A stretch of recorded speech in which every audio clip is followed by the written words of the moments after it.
ayniqsa mana so'kinishlar, yoshlar ehtiyot bo'ling.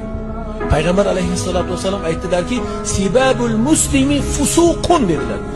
Musulmonni so'kishligi bu fosiqlik dedilar.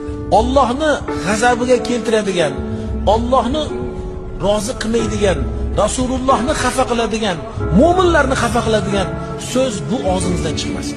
Qanaqadir bir haligi musulmonni og'zidan chiqmaydigan gaplarni gapirganlarda o'sha vaqtda qaytaramiz. O'y, birodar, bu tilingiz bilan siz Qur'on o'qiysiz, ehtiyot bo'ling.